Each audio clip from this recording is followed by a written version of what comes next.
Welcome to the Speak Your Success podcast.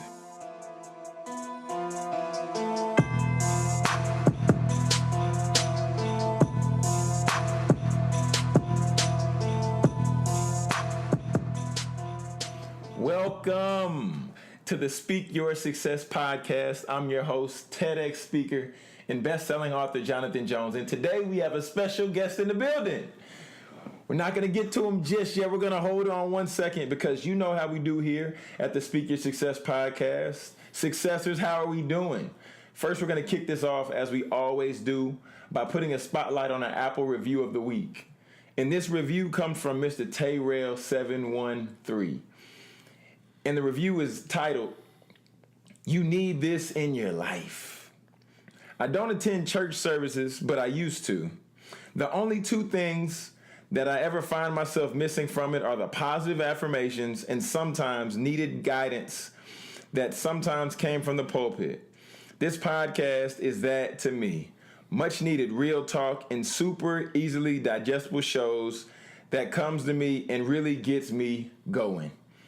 Tayrail, we want to thank you, brother, for taking the time to check out the Speak Your Success podcast. We appreciate your review, a 5-star review that he left us. We're very grateful for all the listeners. We're very grateful for all the supporters and individuals who have helped us reach this point because now we're episode 102. 102. This is episode 102, and this is our first Feature Friday. I felt that it was so necessary. I talk about this gentleman so often. I bring him to mind a lot of times. I use some of his quotes here and there. And I also feel that I followed in his footsteps. Whoa. So now we welcome to you the world's only worthologist. We have Dr. Fred Jones in the building today. Dr. Fred, how are we doing, sir? Oh, sir, glad to be here. Yes, sir. Yes, sir. So can you tell us a little bit about yourself? Who is Dr. Fred Jones? We're going to just jump right into it. Who is Dr. Fred Jones? Dr. Fred Jones. I am born by the name of Frederick D. for Devon Jones. That's what my mom named me, Frederick Devon Jones. I've taken on the brand of Dr. Fred Jones because my doctorate is a Juris Doctorate. That's a law degree, okay? So I'm a United States Supreme Court attorney. I am a tenured college professor. I taught business law and ethics for many years on the graduate and undergraduate level. I'm a publisher. I help high-achieving women walk in their worth, value their voice, and tell their story. Best-selling author of about 5 books. So I'm an ordained minister, and I'm a father of 2 phenomenal sons. One of them would be Fred Jones Jr., and the other one would be that young man right there, Mr. Jonathan Jones. So of who I am, I would say I'm a father, a lover of God, and a lover of people. Gotcha. I'm actually glad that you said that you were a father because I didn't say that you were my father. I just said Dr. Fred Jones. But yeah, so today I wanted to bring you on. I wanted you to be the first guest for our Feature Friday because I worked with you on my book that I've talked about many times because with this podcast, who we typically address, the audience is about split down the middle between male and female. Okay. And the audience typically is ranging from maybe 18, because I've spoken in high schools and I have shared the message about the podcast. So 18, maybe ranging all the way up to 35, maybe even plus. So just to get an idea of who we're talking to, and I always share with the successors on the podcast that the goal here is for us to be transparent. The goal here is to give them tangible application. The goal is to make sure that something that is shared or something that is said on the podcast ultimately adds value to them, and so that they can begin to use strategies into where they can see success in their life. So just really setting the background with that. Can you tell us a little bit of your story, just so that people can get a feel for who you are? On an intimate level, just who, because you told us your name, you told us, where you were born, you told us you're a father, but let us see another side of you. I'll do that. I'll do that because you said transparent, something that's tangible. Yes, sir. And you like to also teach. Okay, definitely, so transparent, definitely. Tangible, and teachable. I'm a man acquainted with failure. I failed in 3 key areas of my life. I failed in the marketplace, I failed in my marriage, and I failed in the ministry. Okay? Marketplace failure. I failed the bar exam. I failed the bar exam 1 time, 2 times, 3 times, 4 times, 5 times, 6 times. 7 times before I passed the bar exam. And then what exactly is the bar exam for those who might not know? The bar exam is a test that you take after you finish law school. Okay. In Louisiana, it's a 3-day, 8-hour test given 2 times a year. Wow. Only 2 times a year, February and I think October, August. And so I failed that bar exam 5, 6, 7 times, and until I passed it. That was one of the hardest failures in my life. Okay, I failed in my marriage. Okay, I was a young man, and I didn't know how to be a father, a husband, and to be faithful and to honor those vows and to do what I had to do. As a result, there was a lot of failure there. I faced that failure. But I think the thing that was most challenging was the failure. One of the things, all of this is ugly, but the other one is the fail in my ministry.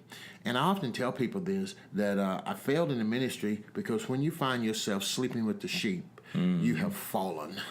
And as a result of that, God took that failure and flipped it. And now I'm a worthologist, helping people walk in their worth, value their voice, helping women walk in their worth. So the very thing in the very area that I failed the hardest, God has turned that around, and now I'm able to encourage and support people through that failure to embrace their worth and value in God, and it has been a phenomenal, phenomenal journey. I believe that your deepest pain point has the potential of being your highest paying point. So when you flip your pain, you make your pain pay you back. You make your pain pay you back. I like that. And I think you really hit on something really powerful there, because I think a lot of times in this day and age, with whomever the individual might be across the generational spectrum, youngest or older, that when we hit a wall, when we hit failure, we want to quit, period. But what you're telling us is that when you hit failure, you had to keep going with taking the bar 1, 2, 6, 7 times before you were victorious. You had to push through that failure. You had to push through that pain. And then you were able to embrace more of a purpose role, as opposed to just staying in a position of being a victim and being in a position where you've been beaten down. So I think that's really powerful. I think that's a place where we all can identify, because I believe we've all failed something. If it be a test, if it be failed at work, if it be a failed relationship. Maybe not even a marriage. Somebody made have just a relationship. But I think that's really great information for you. So when we talk about failure, now I want to ask you another question. I want to ask, when would you say was the biggest turning point for you in your life? Because now, I'm not sure if the audience does know, but now you said you're a worthologist. Also, if we want to break it down, a book coach. Like you said you go by the book coach. So can you share with us, and can you share with the successors what that big turning point was for you? Actually, there was 2. One when I was a young adult, and then there's a big turning point when I got into adulthood and further along. One turning point was December 19th, 1983, when I found myself with braces on behind my back going to jail for shoplifting. I was angry and frustrated with the system, so I thought I'd steal back and get back at the man, so to speak. So when I went to jail, I got out 45 minutes later. That wasn't too long of a stay in jail. That's not too much. That's not too long of a sentence, but you still were there. It impacted me for the rest of my life because that was my spiritual conversion. But on a book coach business level, it was October 27th, 2013. I remember that day. Remember it well. October 27, 2013. Sitting at my house, I was in pain, agony. I had big titles. I was a professor. I was a pastor. I was a published author. I had 5 books. I mean, I had all of these accomplishments, but I was broke. I didn't have resources. I'm like, something's wrong with this picture. So I heard of this online teacher. She's going to teach about how to increase your income, your influence, and your impact. If you want to increase your impact, influence, and income, then sign into this webinar. It was a telephone conference call. I got on that call October 27, 2013, and it changed my life. She said, if you're struggling with this, if you got poor messaging, poor marketing, poor management, poor material, everything was poor. By the end of that broadcast, I was like, pour me some whiskey or something. That's a lot of pour. That's a lot of pour. It was a lot of pour. But that teleconference revolutionized my life and thrusted me into coaching and the career that I'm enjoying now. Okay. Dad, I'm just gonna say this: make sure you stay in the frame. I don't know if you're out of the frame, but make sure you stay in the frame. Yeah. I edit this out. Okay. Yeah. So you talked about that being a big turning point. You said you were watching this young lady, and she was a coach. Oh yeah. So you're watching a coach on TV, and with you being a coach, and I know you've dealt with different coaches, utilized their services. I know you've introduced me into personal development. You were my book writing coach, who I work with, and now I have a coach because I'm in the personal development arena as well. So I think it's just a good question to ask here, because now there are many people who might just step up and say, I'm a coach. I'm a coach. What do you need to do to be a coach? So the first question I want to ask you is, why hire a coach? Why should anyone hire a coach? You don't know what you don't know. And the most expensive thing you will ever pay is listening to Dodo, slow, and don't know. The most expensive thing you're going to ever pay is attention to the wrong people. So you hire a coach because a coach is going to help you get there faster. They're going to help you save a lot more time, money, because a good coach, a qualified coach, a well-vetted coach is going to help you save you. They're going to buy you time and help you avoid a lot of costly mistakes. Okay, so help you. Based off of their mistakes. So that, and I think I think that statement could almost be contradictory, because when we grow up and we go through school and we go through classes, they say don't take shortcuts. Jonathan, don't take shortcuts in life. Yeah. You don't want to take shortcuts in life, because if you take shortcuts in life, then you won't have everything that you need when you arrive. But the thing I really enjoy about go ahead. You say I want to hear what you're about to say. Go ahead. I was about to say the thing I really enjoy, and I've seen to be true with coaches, is that by hiring a coach, you're not taking a shortcut, but you're ultimately investing in the long term. You're taking the best cut. Okay. Talk about that. You're taking the diamond cut. We were talking earlier about the diamond. Clarity. The character of the diamond. Yeah. And there's some other elements. The color of the diamond. Those things are very, very important. School doesn't teach you how to create a job. School teaches you how to prepare to have a job. Coaches teach you how to create jobs. That's good. Yeah, so and now I feel like the conversation has just shifted a little bit, and now we talk about how school teaches you how to work in a job. Coaching teaches you how to create a job, you said. So it sounds like there's a shift. And I feel that this hits on something that you typically talk about with your clients, and you typically talk about in your mastermind with your group. When you begin to talk about mindset, can you tell us a little bit about what can you address that mindset between the shift of showing up every day, have a 9 to 5, and showing up every day doing your own blank? Some people might even call it your own passion project. But how would you address that? Mindset is how you look at a thing, how you see it. If you look at a glass as half empty or half full.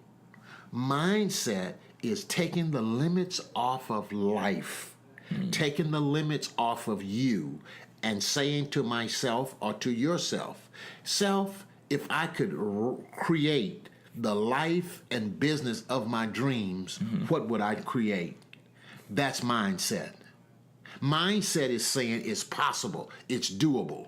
But most people have been taught with a limited mindset. There are only so many jobs. There's only so much money. There's only so many positions the company is offering.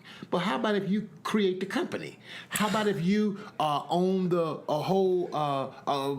bank? How about if you are creating unlimited resources? That's mindset shift. And I think that's really a good point that you hit on, because I was actually talking with the gentleman one day. He's a photographer, or he's a creative. His name's Najee Rashad on Instagram. And he began to tell me that it's funny when there's younger kids and there's students that are saying, I want to go to the NFL, I want to go to the NBA, that people are quick to point out percentages, and they're quick to say, well, only this many % of people from high school end up making it to the NBA. However, when you began to discuss being a doctor, when you began to discuss being a lawyer, when you began to discuss being a professor, when you began to discuss being a teacher or a pastor, nobody wants to throw out percentages then. Why do you want to shut down a child's dreams if this child is motivated, and if this child is now showing up to class on time, if this child is now performing in class, if this child is doing what is required for them to get to the next stage in their life, which might be college, and then the next stage from there may be trying to seek out the pros or wherever they might desire to go? Why would you shut their dreams down now and they say, you know what, I'm not motivated to go to class now because I can't make it to the NBA? Mm-hmm. So why do you attack that versus over here, and you want to redirect them to making them want to be a doctor, want to be a lawyer? What are your thoughts on that? Mindset and perspective. They're looking at it from a limited or scarcity mindset when you talk to the child who says, I want to play in the NFL. The child's chances of playing in the NFL are greater than any of those 16 or 32 owners owning a franchise in the NFL. Okay, those men, that's even a tighter ratio or number to have that number of guys owning a monopoly over this game that millions and millions of people watch year in and year out. The child's chance of playing are greater than one of those owners becoming an owner. And that's actually interesting you touched on that because on the 100th episode, a topic I addressed was the scarcity mindset versus abundance thinking. Oh my! And then and we really unpacked what that looked like. I laid out what a scarcity mindset. Scarcity mindset says, no, I'm going to keep this for myself. And abundance mindset says, no, I'll give it because there's more. Mm-hmm. And there was a good comparison there. But perspective, I think, is so huge, because if an individual wants to see what they can truly create with their life, if we take it back and just begin to think, okay, we'll say the average man, I don't know the exact statistic, but I believe the average man in this day and age, it may be like 65, 70, it may be somewhere in there. Think if a child, young girl, young boy, mm-hmm. in high school commits their life, we'll say they commit their life to 3 things at that point. Somebody says, I'm going to be the best doctor in the world, I'm going to be the best husband in the world, and I'm going to be the best father. If they committed themselves to those 3 things from being a high schooler, and then just as they matriculated through college and then wherever they decided to go, they could be phenomenal at those 3 things. Absolutely. However, I think that it's just the fact that sometimes we might get distracted, discouraged, dumped on, discounted. And then I think that's when, as a child, or maybe even as an adult, then as we begin to get talked out of our dreams, or we almost begin to get hustled out of our dreams, then we say, you know what, those I can't focus on those 3 things, so let me just focus on getting a job. Let me be safe. Be ordinary. Fit in the box. Unlimited is a word that every one of your listeners ought to just embrace. That's why the name of my company is Fred Jones Unlimited LLC. It's not Publish Me Now University. Publish Me Now University is the DBA, mm-hmm. doing business as. But Fred Jones Unlimited LLC, my whole brand is to take the limits off of me and life, because your life informs your business. That's good stuff, and that's really why, like, as me and you were going back and forth that one night when I was trying to figure out, Dad, what's a good tagline? What can we do here? How can we do this? And friends and family, the best way to get results, sometimes you have to get out of your own way, and sometimes you have to bring other people in on the vision. Mm-hmm. Sometimes you have to bring other people in on the journey, and then that way that really motivates you, mm-hmm. because there's some things that other people see that you can't see. That's why when we get in the car, we have rear view. We have mirrors all around. We have this mirror here. We have the rear view mirror, so we can get this right here, and we can see this as well. And then we have the front, so we can just see right out. Mm-hmm. However, that's when we came up with speak your success, believe in your greatness, and continue to create the life and business of your dreams. There it is. And at the end, I always say, why would you want to live any other way? Because I've come to the conclusion that through working with you, through working with my coaches, and seeing the amount of success that we've been able to obtain at this point, those opportunities, of course, God is opening doors. I cannot take credit for some of these doors that have been opened. However, I believe God blesses hard work. Oh, yeah, the harder I work, the luckier I get. That's what it says, but I'm eliminating the luck. I believe God blesses hard work. Uh-huh. And then also, me and my pastor have gone back and forth, and we talked about favor. My pastor, Pastor Mahari, we've talked about favor, and we discussed how favor sometimes comes with a cost. Mm-hmm. Oh, absolutely. Favor sometimes comes with a struggle. Mm-hmm. Mm-hmm. Favor sometimes comes with some things that you don't want to embrace. So understanding that, man, there's so much good stuff here. I don't even know where to take it now. Okay, so we'll talk. So we talked about favor a little bit. We talked about who are you. We talked about you taking limits off of things, taking limits off people. Absolutely. So now let's ask the question, because what is your why? Simon Sinek introduced us to the why, and he brought the equation, probably one of the most watched TED Talks, period. So I'm going to ask you, why do you do what you do? Well, I'm going to take you on the shoulder and pull you over here and say, you are why I do what I do. I was asked that question in a mastermind in Atlanta, Georgia. She says, what's your big why? And I stood up there and I said, my sons are why I do what I do. Legacy is why I do what I do. I want to leave a seed. I want to lift others. I want to leave somebody empowering and enlightening others, just as you're doing, to do what I'm doing and what they are called to do for generations to come.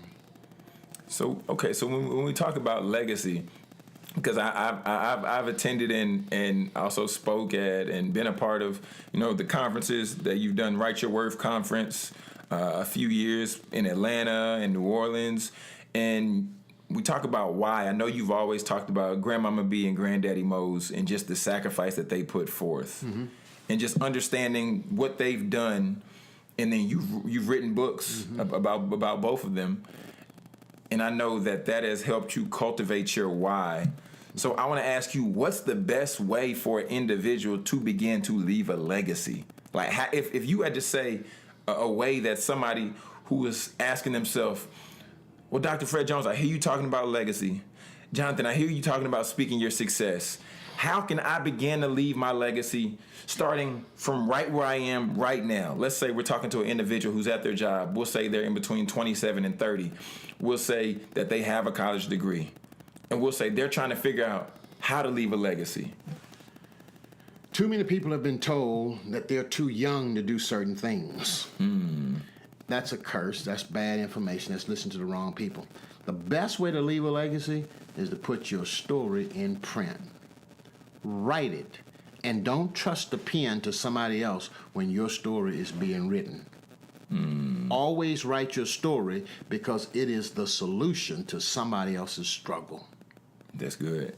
And I've also always hear you say, and I always tell people this as well, that when it comes to people telling you what you can and can't do, or when it comes to people talking about your story, I always borrow your line, and I always say that you're an expert of your own experience. Oh, that's a good one. Yes. Because I think sometimes we can, sometimes depending on how beat up we are, or how exhausted we are, how tired we are, we may get to a place of where we just begin to accept certain things. Compromise, settle in. Yeah, because you know what? I got a job opportunity. I got an interview. I killed it.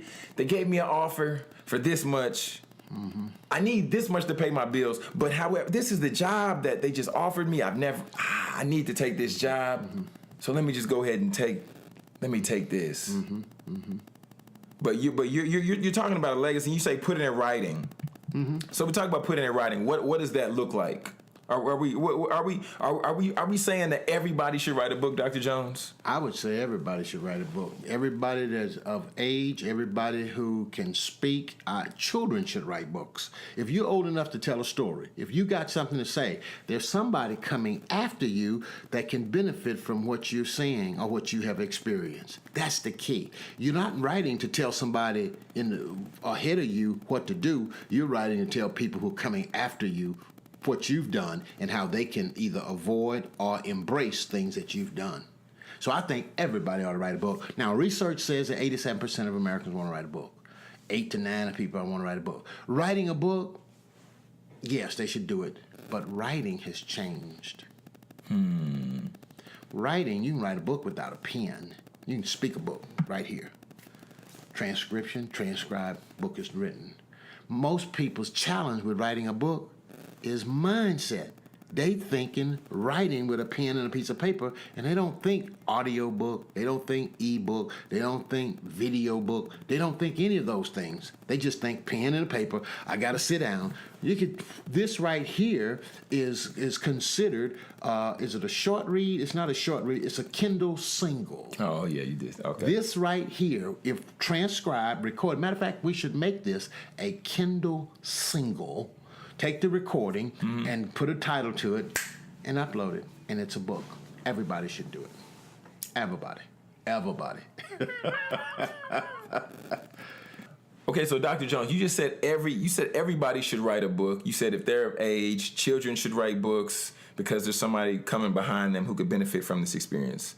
Now I just have to poke the bear a little bit here. Poke it. I have to poke the bear a little bit. In this time of technology, everything's moving so fast. People are saying nobody's reading books. People are saying, why read a book if I can watch it on TV? Why watch it on TV? Because I don't have time for that. Because everybody's this is a social media generation. This is the selfie time. This is the selfie time period. Everybody's focused on themselves. So in this time, technology and everything included, why is writing a book, is it really that important because somebody's coming behind you and leaving a legacy, or is there something more you want to add there? There's more I'd like to add. Number one, okay. If you're going to write a book, you want to write it right the first time so it'll work for you for a lifetime. Okay. Your book is a legal document. Now, let me just go on record to say this because a lot of people are getting it twisted. If you're out here listening to somebody who doesn't have a legal background, who doesn't know intellectual property, and who perhaps is not a lawyer, and they're helping you write a book, you probably done wrote your book wrong. You probably think you own the book, and you don't own the book because you've given away your copyright to your publisher, whoever you've called your publisher. So I won't go in too deep on that, but your book is a legal document, and whoever's going to coach you need to have legal knowledge about writing it. Now, you say, what about writing a book? And should everybody really write a book because a lot of people are busy? Yes, you should write a book. Remember, writing a book doesn't necessarily mean with a pen. It can be speaking. So there are audio books. You got to think about that. People are consuming podcasts such as this that you're on right now. So that's another way for them to get that content. Okay. But here's why you should write a book. Here's why everybody should write a book. Help us out. Books produce transformation in the lives of those who see your book. They may never read your book, but they may just know that you wrote a book. And the mere fact that you wrote it will open up speaking doors, open up consultation doors. The writing of a book positions the author of that book as an expert and as an authority that will give them an opportunity to get in other doors of coaching, speaking, consulting, training that will cause you to get bigger bucks. The book produces perception transformation. I like that. And that brings me to just thinking about a time where I was actually doing the keynote at the Potter's House. It was an internship expo. And then a young man came up to me after I spoke. He came to my book table and he was looking at the book. He was like, wow. Wow, yeah. He said, I've never seen a black author before. Wow. Now see, yeah. It just changed his life. And after I looked at this young man, he rocked me. I was like, wow. And then we began to have a conversation. I asked him, what did you want to do? What do you want to be? He told me he wants to be the first Hispanic president of the United States. And I said, wow. And just seeing that goes back to your point of the transformation because vision starts with somebody seeing it first, if it's with their eyes open or with their eyes closed. That's where vision starts. And then you begin to work towards it and then ultimately seek to manifest it from there. Dr. Fred, I know you're a busy man. I know you have a conference to get ready for. So I wanna go ahead and just begin to wind this down. So what we do here at the Speaker Success Podcast, our successors here, that they enjoy good quotes. So we always do a quote of the week. So I want to ask you, since you're in the studio with us, since you're hanging out with us today, we're in the Pocono Mountains. They say the air is thinner up here. I can't tell. I can't tell. The thin air feels pretty good. So I'm just curious to hear from you. What is your favorite quote that you can give us? I got several, but I'll just give us one, and then from there, I'm gonna ask you a follow-up question.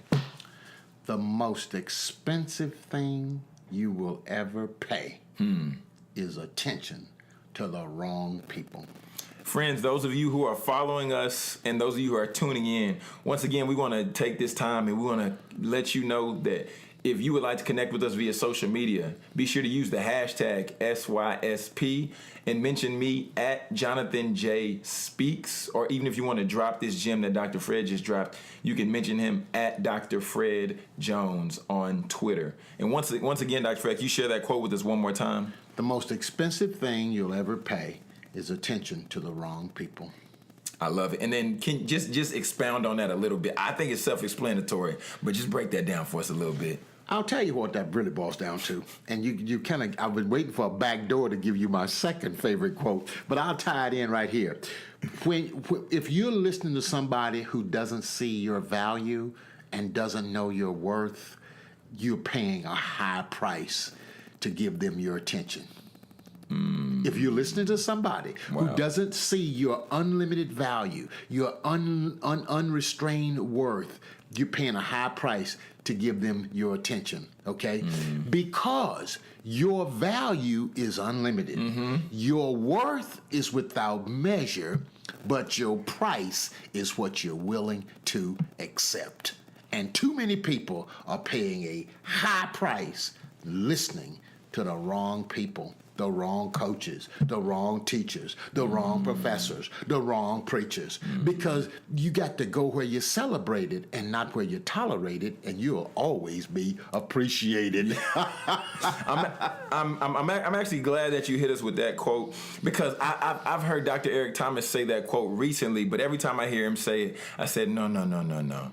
My dad coined that phrase a long time ago, a very long time ago. So I really get excited about that quote, and I think that quote is a great resource for the successors to hear on the podcast, and just to take and just to reflect and just let that breathe a little bit. To know that they need to go places where they're celebrated, not where they're tolerated. And they'll always be appreciated and compensated. Properly.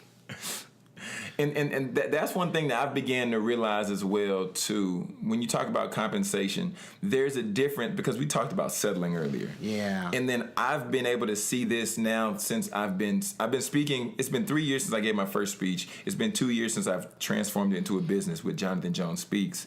And now understanding that I can put out a proposal. I've put out a proposal with my fee, and there's some people that looked at the numbers. They say, oh, this looks good. This looks good. Oh, the budget looks good. We can pay that. That's fine. They give me no hassle. What do you need? What else do you need, Mr. Jones? Your travel. Let us know where you need to stay. Do I need to pick you up from the airport? These are people you know who are celebrating you. These are people who you know value you. People who ask, well, what would you like to eat? How would you like for us to go? And then there's people, granted, I know some places don't always have the budget, and you negotiate through those things, and that's fine. But then there are some people who do have the budget. But then still they're like, no, well, we're not going to do that. No. And then that's, I think, sometimes when it gets to that place of where you can settle. Or you make the decision to say, well, you know what, I think this might be that we might need to go separate ways, because everybody at the end of the day is not your client. Oh, you got to know that. You can't save everybody. No, you will not. You And cannot save everybody. nobody ever pay you what you're worth. They'll only pay you what you agree to accept. You're trying to hit us with all the extra quotes. So it's just a matter of what you want to accept. You know? Yeah, that's true. That's very true. That's very true. But since we're talking about resources, you gave us some good quotes. Mm-hmm. You gave us some good gems, as they say. You dropped some gems. But now, also, what would be a favorite book of yours that you have read, that you're currently reading, that you would just say to a successor, to somebody who's saying, I'm looking for a good book. I'm looking for something that would help me shift my mindset. Oh, my goodness. What would be a good book? You're going to take me all the way back to high school. Little bitty green book, I'm not even sure if it's in print still, called The Spice of Life.